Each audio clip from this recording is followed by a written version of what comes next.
Welcome to Supplier U and our presentation of moving targets, developing holistic e-commerce strategies. We're really fortunate today to have our friend Michael Southworth with us. Michael is the founder and CEO of a Utah-based company called Elemerce, and we're going to give him an opportunity to introduce himself here in a few minutes. But just a couple things that make Supplier U a little bit different. And I just want to remind everyone, we are the first membership-based supplier education platform that gives teams of all sizes unlimited access to all of our live courses as well as our videos on demand. So we're super excited to have you here for that. We level the playing field for companies big and companies small.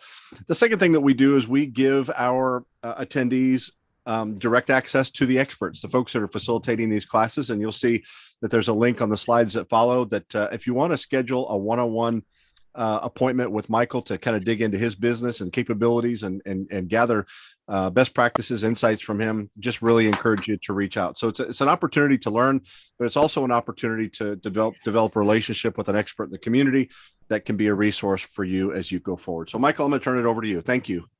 Thanks, Matt. Well, it's been a pleasure knowing you for several years, the years that we've collaborated and kind of discussed about all the moving targets and things happening in this space. So excited for the new platform and opportunity to kind of share, where we can, things that are hopefully helpful to the audience and people embarking on this, crazy world of retail and e-commerce. I'll give you just a little bit of my background. So started in about around 2007, I kind of got into the consumer packaged goods space, dealing with a lot of kind of training and coaching programs, supplements, skincare, those types of consumer products. It was really focused on the packaging and distribution side. So was part of a fulfillment and shipping company and kind of nationwide, even some worldwide printing and delivery mechanisms. And so really grew to like the consumer space, consumer product space. And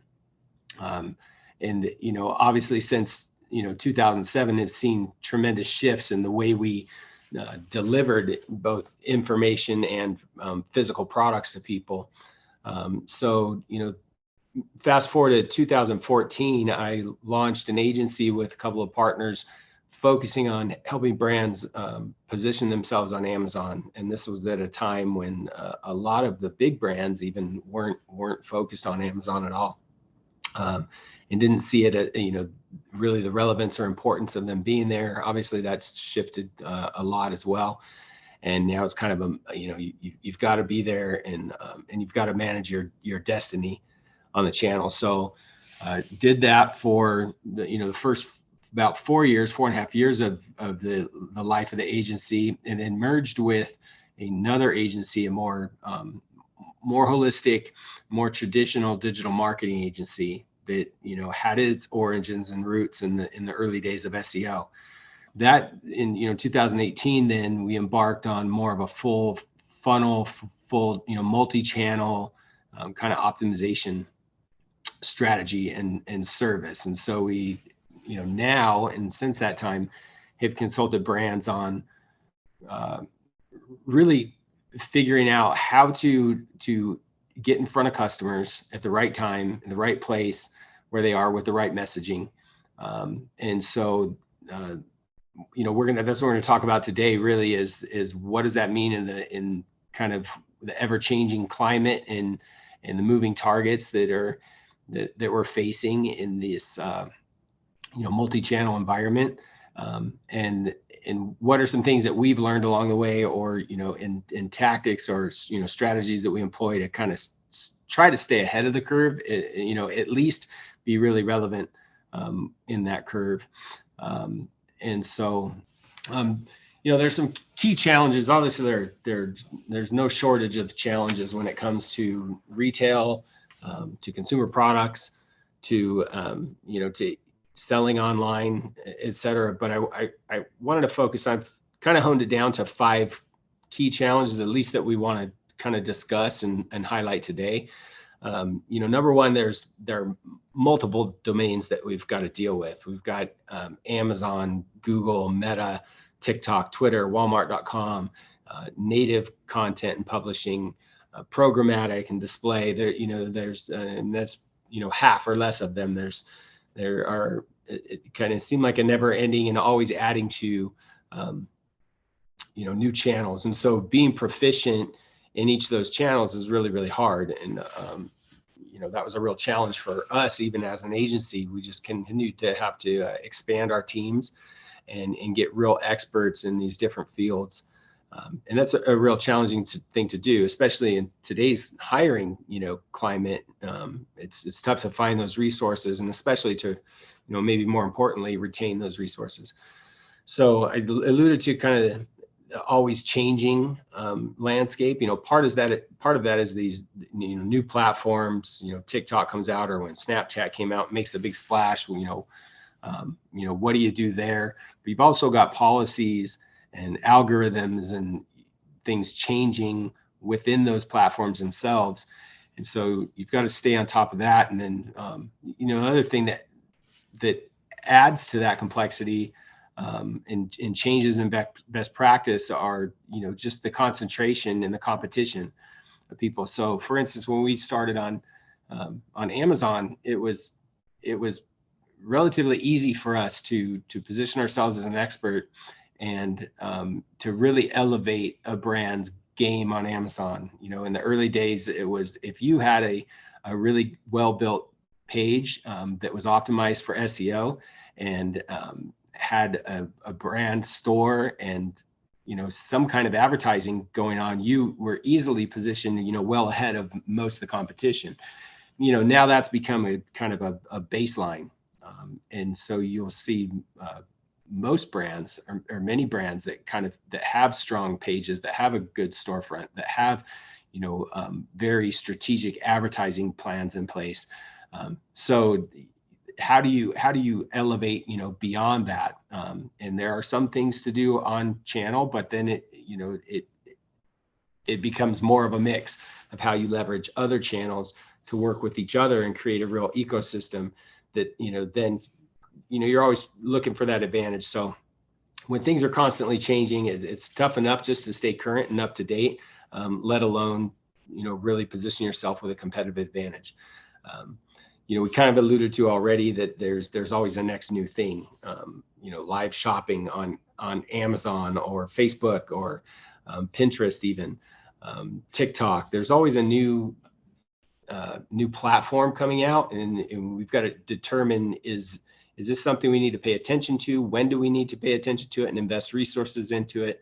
And make it part of our ecosystem and focus. And at the same time, not risking missing the boat or coming too late to a new trend.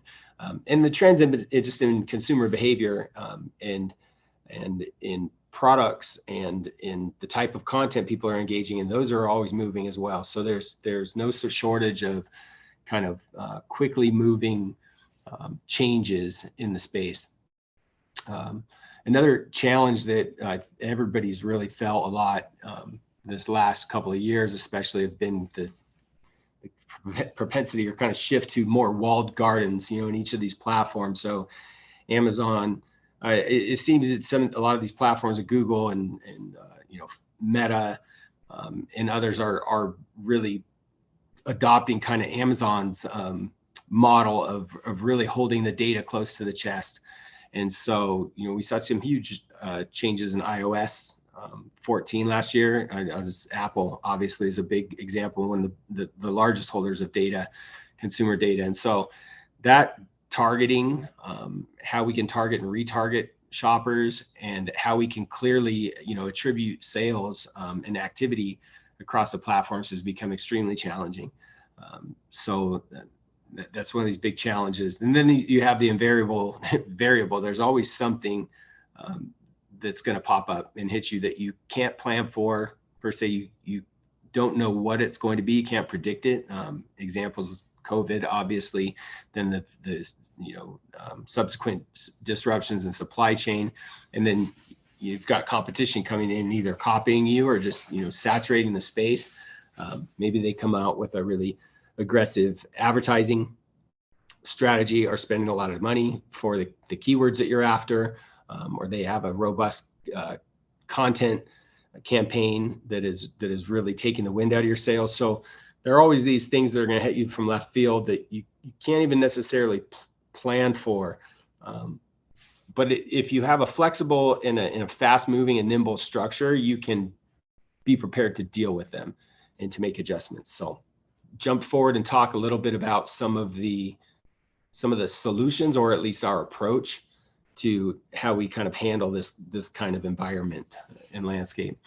So the first one I term is focus and layer. Focus on one or two domains where you really are going to get it nailed, and what is sort of the lowest hanging fruit, or where we based on the budget, based on current data that we have, or consumer behavior, any insights that we have about our market or our customer, what is going to be where we at least believe our best ROI is going to be, and let's focus on those. We focus on those domains, those channels first, and then layer on new channels and new opportunities, and hopefully in some order of priority where we think we might have the best success.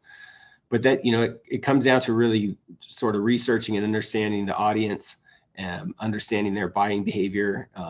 If we have an existing brand and existing customers and can see where they've come from traditionally, obviously that's a huge help. If we're launching a brand new brand, we've got to dig even deeper to understand, try to understand where do we think is our best place to start.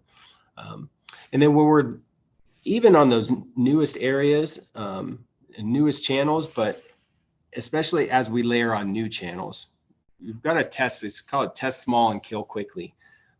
They say kind of hire slow and fire fast. I mean, you don't have to have huge budgets to test a new platform or a new channel. We've had countless conversations with brands who have spent, and really wasted tremendous amount of dollars on, chasing some channel or trying to make something work when they really didn't have to. If you're clear in your KPIs and what you're after and what means success, or at least proves your kind of thesis that there's a pathway to success in this channel, then you can measure relatively quickly with a relatively small budget, $2,000, $3,000, $5,000, to understand, is this something worth pursuing, or do we need to put up, table it, shelf it for a while? So, and as soon as those metrics are not, hitting what we expected within a certain time frame, we will kill or pause that channel or that effort, until a later date, or potentially even entirely. So, anyways, we have some real examples, and I'll show that in a case study following this. But that's a key is like testing these new channels and moving quickly if something is not working. The other thing is, we've had a lot of, we're an agency, and I'm not here to pitch or sell anybody on that an agency is the right solution for you. There are pros and cons, obviously, to having in-house and versus hiring or out or outsourcing your marketing efforts. If you have in-house, maybe you have better control, but you potentially have more risk with people that will leave, or that you're investing a lot in, that maybe don't have, meet the requirements or have, the expertise that you were hoping for, looking for, or need. You maybe get more hours out of those people, more dedicated hours, but they may be more, less efficient, often are less efficient with the hours that they spend that you're paying for. You may have faster response from your in-house team. And so they can respond very quickly to the changes or to the questions that you have and things you need, but they also may have less knowledge than a robust agency with lots of resources. And, in some cases, you may have a lower cost to have an in-house team. That cost could very easily be higher if you're trying to have expertise in each of the domains that are necessary, to really manage and implement a robust strategy. So there's kind of pros and cons to both. What we've seen a lot of be very successful is sort of a hybrid approach to that, where we've got the brand has some strong marketing leadership and some experts in-house, but they don't necessarily try to have expertise in each field, in each specific domain or each channel, and which obviously is very challenging when new channels are popping up very frequently, and then you have that risk of that person leaving, and then you're stuck. So we've seen it work both ways, and we definitely see the value in both sides. And a lot of times the best solution can be kind of a blend of both. Another part of what we employ in at Elemerce, and we see in brands that are doing a good job in this space, is just constantly educating and improving. Clearly, with an ever-changing landscape and policies and updates that are changing quickly, and new channels that are coming out, you've got to educate immensely in order to stay ahead of that or stay current with those things. So there's we'll engage in different specific training from platforms that we use, consumer reports, really measuring and understanding and diving deep into the data that we're getting from the channels we're working on and from our customer data, attending events, speaking with experts, taking different courses, and it's a constant effort to stay relevant and stay ahead of this. And if you don't have that as part of your strategy, you may be good for 6 months, maybe even a year, but soon you'll find yourself really behind the curve. And then another important piece of this, and it really is what enables us to make the decisions and to optimize ultimately the money, the dollars that brands are spending, is the software that we use, the tracking mechanisms, and the metrics, the data that we're looking at to really understand, identify what's working, what's not, so that we're eliminating consistently where the waste is and where can we reallocate those dollars to something that's more fruitful. So there are a number of first-party tracking softwares out there that help deal with the iOS issue. It's not perfect, but it definitely is a clear improvement, provides a clear improvement there. Sales and budgeting, advertising, reporting tools that we use, and really measuring the specific data around click-through rates, conversions, the return on ad spend, the customer acquisition costs. How much does it cost us to get a new customer and to retain that customer? And then what is the lifetime value of that customer? All super key, metrics to stay really close to and to understand how they're shifting and changing based on the trends and other impactful things that are happening in the space and in your business. One of the metrics that we learned in the last few years, actually working with the direct response industry, is MER, media efficiency ratio. And this has been really helpful in looking at kind of the overall impact, because as I mentioned, attribution is a real challenge, and has been a challenge even before all the changes with iOS and cookies and all of these things. Understanding what is really driving the sale is tough when consumers are engaged with multiple mediums and receiving information from multiple sources. And so it's, in most cases, it's going to be a blend of those things, and in direct perfect attribution is not attainable. It's not achievable. So looking at the overall media efficiency ratio and really looking at the top line, revenue number, essentially, when we implement changes in a specific channel, is really key to helping us measure if that channel is proving effective. And this isn't something that can be done in a day or even a week. It takes a little bit longer window to really assess. And you can't go out there and make changes, 5 changes or 10 changes at a time. Otherwise, you don't really know what's impacting. So this has been a really crucial thing. It's much like just optimizing a single campaign. If you make too many changes at once, you don't really know what is the responsible for the lift or the decrease. And so in order to we just isolate those as much as we can. We want to move quickly and not get left behind, but at the same time we do need to measure closely what's working before we decide to dump more money into it or to launch a new platform. So with that, I want to go ahead and jump into this case study on the next page. There's a client that we've had partnering with for 7 years since really the prototyping stage of this product. It's a fitness product. It's really a home fitness product, and we built this business with Facebook and landing pages at the beginning. That was it was challenging. It's at the start with any new brand. It's tough to break into the market and kind of find your audience and optimize to a point where you're actually making money. But we did have small gains, and we're taking steps forward, and we're having some success. But after starting, we didn't only do Facebook. We tested other channels and advertising on Google and Amazon and these other places. But our strongest return was consistently on Facebook in those early years. And so rather than trying to really focus and push and force these other channels to be profitable or to provide the same kind of lift, we directed resources towards more, testing other things, other variables that we could had control over. And that key variable came down to pricing.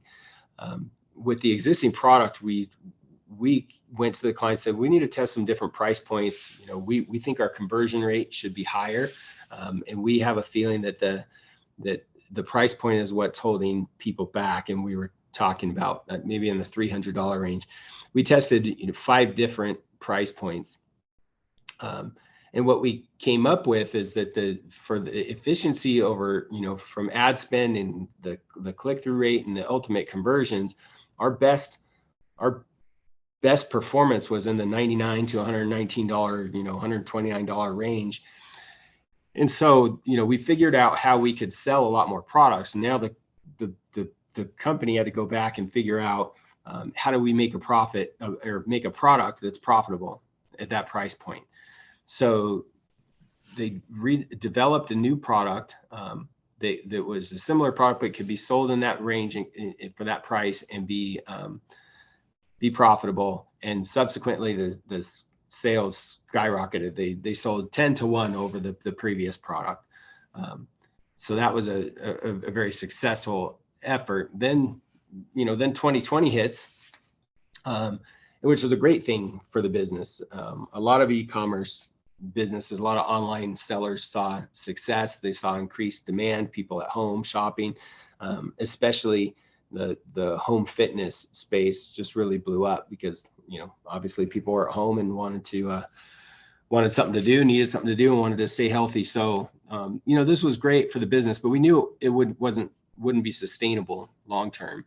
And, interesting, we had a lot of brands, and many of you may have been in the same space, e-commerce managers and marketing managers and things that were kind of expected and held to a standard, of 2020 and say, why aren't we growing in 2021 continually?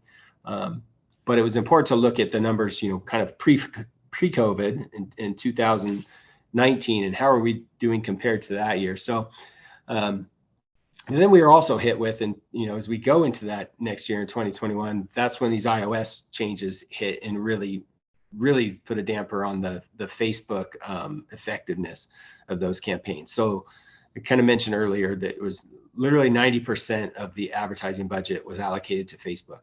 And so that's where 90+% of the sales were coming from, 90 to 95%.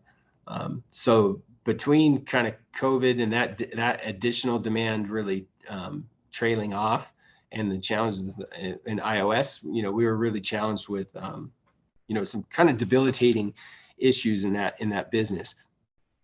But we quickly started to pivot and look at start to test other channels again, which had not yielded or proved the results that we wanted in the past.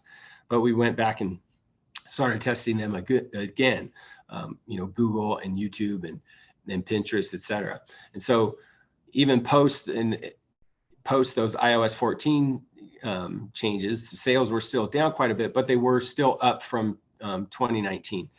But that's not where we want to stay. We're not happy with that. We want to again experience and get back to rapid growth. So the next phase of kind of evolution and development with this brand was really, how do we start to to maximize where we're seeing some promising results on Google, and specifically YouTube, and video campaigns and video ads. We target broader audiences and get in front of new eyeballs and more potential customers that weren't traditionally kind of our richest category.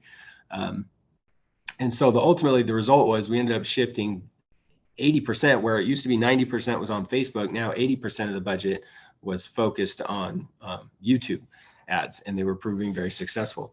And we started to test additional marketplaces, Snapchat, Spotify, Pinterest, TikTok, Outbrain, Taboola, which are native content platforms, and then use that kind of test small and kill fast strategy tactic to sort of keep the ones that are helping drive lift, and then shelve the other ones until a later date. So we were able to really start to get on a nice growth trajectory just from product sales alone. But then we talked about what can we do from a retention strategy and really keep those customers coming back, because they buy the product once and they're not likely to buy another one unless it's as a gift, for someone else. So there was a technology component to this fitness device, and we worked with them to develop a subscription model to this technology and other content that was created. So now there was a recurring revenue model to this, and today that revenue has actually surpassed the product revenue, the actual product revenue. So, which is, obviously much more profitable because it's, software and server based versus physical goods. So, the result is now where the brand sits today is, revenue that's near, starting to climb back to where 2020 peaks were, but is much more profitable and sustainable than it was before. And then we have, future kind of on our roadmap, we're going to expand more on TikTok and then looking at what are our next things? How do we take the content to the next level so that there's more drive for the subscription base? And so it's this constant evolution. And I really like this case study because we've been really privileged to work with them for so long and go through several disruptions in kind of the supply chain, in the purchasing cycle, and customer behavior, and channels that come out. So all of the impacts that you could kind of conceive of, it seems like, have hit and caused disruption in one way or the other to this business model. And yet together with this brand, we've been able to sort of sort through those things and find a new path forward and pivot. And so, and then find success.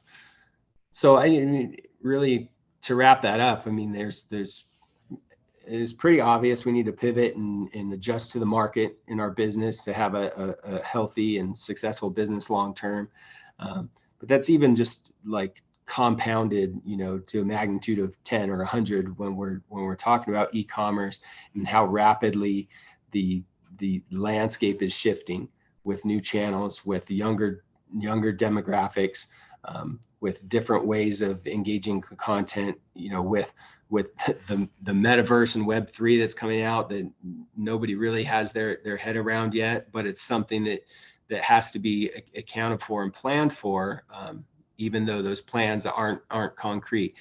So hopefully that case study and some of those thoughts provides valuable to somebody. And if you have any questions or would like to explore further, I'm happy to chat and discuss your specific situation and just brainstorm some thoughts of what might be important to look at or some opportunities that could be fruitful for you. So thank you very much, and hope there was some value there.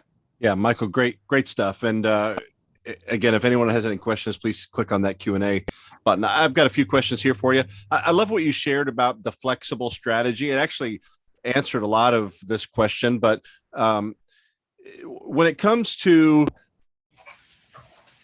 I'm not sure what happened there. When it comes to new platforms, there's kind of a school of thought that only the early adopters win. Obviously, you can't chase them all. Tell us a little bit more about how you've made decisions about when to pursue, especially some of these new platforms that come along. Yeah, that's a great point in question, Matt. I don't subscribe to that. I think that there are early adopters that win in these channels. You can look at Amazon and people that just got in early or got into a certain category early. And so they got up to the top and ranked high, early on, and then, sustained that for, had a good ride. But that's not a replicatable business model. If you're not, for like, what percentage of us are actually going to be one of those first people to adopt and get there? So I do believe that you can't sit around and wait and be a late adopter. You don't want to be too late to the game, and then you just encountering that much more competition. But there's definitely value in coming in with some idea about what you're doing there, and what best practices are. And there's certainly tons of opportunity for brands who do it right, who really come in and measure the data and understand and put forth a good offer is what it comes down to. You've got a product that solves a problem. You are good at identifying who has that problem. You're good at messaging, and helping people see clearly that your product is the answer, is the solution to their problem. And then you've got a good solid offer and value equation, for that purchase. I mean, if you can do all of those things right, and then learn how those channels, the best ways to deliver that on those channels, you can win. And especially because the climate today, I mean, people are not just living on one channel. They're not just shopping on Amazon or just shopping on Walmart.com or buying everything on Instagram.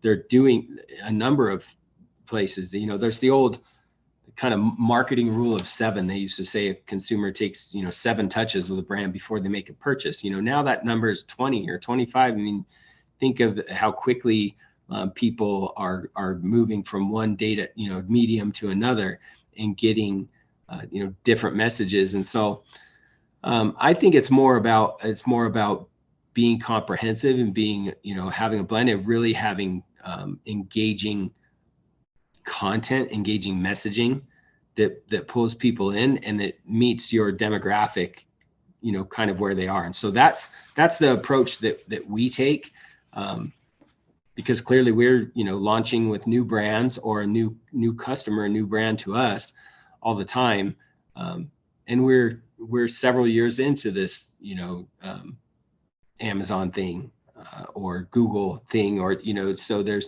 it's kind of an interesting mindset, I think, to think that way. But there's definitely tons of opportunity, and our approach is just, let's just find out who is your customer and what's the best way to get, what's the best message we can possibly get in front of them, and what's our most effective or efficient way to get that message in front of them. Yeah. I'm glad you mentioned the metaverse, and I'm just curious, are you to the point where you are obviously in partnership with your clients, are you beginning to make some bets in different areas and kind of learn by way of trial and error, betting small and so forth, or are you still in an evaluation stage? I, I, I, for us specifically, in terms of service offerings or what we market or say, we're still in evaluation stage. We do have clients that are doing some NFTs based on to work on to build customer loyalty and retention, and they're in and that are building their own kind of interactive gamified things in the metaverse, um, in different categories like health and wellness, and skincare and that.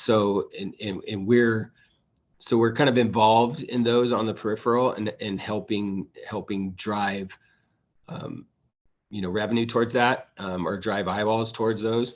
In terms of what we're actually doing with those, it's we're more focused on how do NFTs, how can it help improve the customer experience, like right now, the purchasing experience and kind of that messaging experience and pulling them in. And so a lot of it is stay mindful and really watch closely what's happening, and so that when there are opportunities to adopt or to test something new in that space, that we're there and ready to do it. Are there any platforms that you're watching or that you've had some success with that maybe other folks wouldn't have on their radar? Is there anything that's sort of kind of in the secondary tertiary space from a platform standpoint that you really like? Well, we really like TikTok, and it's not like a new platform that nobody's heard of. But there's still relatively few brands that are really competing in that space. So we're seeing much better click costs than on Meta, for instance, and we're seeing some nice conversions there. What we're really we're starting to do a lot of organic content on TikTok, and managing actual organic channels for brands because of its propensity to go viral very easily, and just get that brand awareness in front of millions and millions of users. So that's kind of an area where we're definitely focusing heavy right now. That is kind of one of those early adopters. I would put it in that category. You're an early adopter if you're a brand that's really implementing a TikTok strategy right now. In addition to that, the native content is one that I've mentioned briefly, and that's those publishing editorial ads that you see on news channels and other publishing channels, and they've worked for certain categories, and they've kind of declined in a lot of spaces. But for the right category, the right product that requires education, and really has a life impact, those channels can still be profitable and valuable. So I would say there are some of those channels like that are kind of not mainstream, at least for the small to mid-sized brands. There's very, very large brands that use all of those channels, but that's another one that we do that's not super common. Yeah, that actually leads me to my last question. So if anybody else has any questions, this is definitely your opportunity. I'm going to say something that might be ignorant and completely wrong, and if it is, I hope you will tell me that. It seems like there might be a big brand bias on platforms. For example, based on my experience and a lot of relationships I've developed over the years, it seemed like Amazon was very, very friendly to small sellers at the very beginning when they were trying to get as much product on the platform as possible. And then as the space become crowded, they kind of turned the screws a little bit and made it a lot less friendly to those smaller sellers. And I'm just wondering if if you have seen and experienced a big brand bias, which makes it more important to embrace these platforms early and then begin to look for other things as it becomes more difficult. Is that a universal truth? Has it been your experience at all? I Yes, it's been my experience. I've seen the outcome, to some extent of that happening. Um, but I don't, because we're in such a, data driven business. Um, I, I kind of stay away from any, I don't know, conspiracy, if you will, or thought that like, hey, it's favoring or unfairly favoring big brands. I look at the way that Amazon is. How does Amazon serve, choose which customers, what customers see? And it's, obviously the algorithm runs everything, and it's based on, number one, sales. We don't know the details. Nobody really knows or will share those, but we know that number one, it's sales. And number two, it's conversions. And somewhere in there's, profitability and its relevance and all of those things kind of fall in there. So, when I think about it, I just think, how has Amazon tailored the algorithm to focus on those things? And when, we just launched a brand new dog treats brand and used an influencer campaign, a company that we partner with called Product Wind, actually, that brings creators. They brought 200 creators to to their platform on this specific product, and we're able to get first page in just 1 month time, first page and towards the top of the first page, for like 8 or 10 different relevant search terms. So these are brands where Milkbone and lots of legacy brands are up there, and big brands are have positions towards the top of those. But we've been able to make a dent with a brand new brand, and get 100 reviews really quickly and get some traction. So I think the opportunity is always there, but it's more the increasing competition and the increasing cost, of buying a click, of getting someone on your listing, that makes it tough to deal with. So I think in that way, big brands have the dollars to kind of bid up the bid prices, or kind of drive people out, or to own as much of that digital shelf space as possible. Like, they just have more resource and ability, and they have more people already searching for those brands, which is very valuable to the algorithm and to driving that sales kind of flywheel. So that's the way I view it. I don't think it's necessarily meant or favoring big brands because of anything. At the end of the day, all of these platforms just want to sell an ad, and especially if they're a sales platform like Walmart.com or Amazon, you just want to sell the product, because they make their money either way. So if you can drive that sales velocity, create that demand and drive that sales velocity, you'll still win. Michael, thank you so much. As always, you've been a great friend to me and to the business. I appreciate the investment of time that you've put into preparation and then sharing this hour with us today. If anyone's interested in spending more time getting to know Michael and his team at Elemerce, you can go to elemerce.com, or you can go to the rapidretailing.com website, click on Michael's profile and connect with them that way. Michael, thank you so much. Look forward to hearing from you again soon. I guess in a month when we get together again. Hope you have a great day.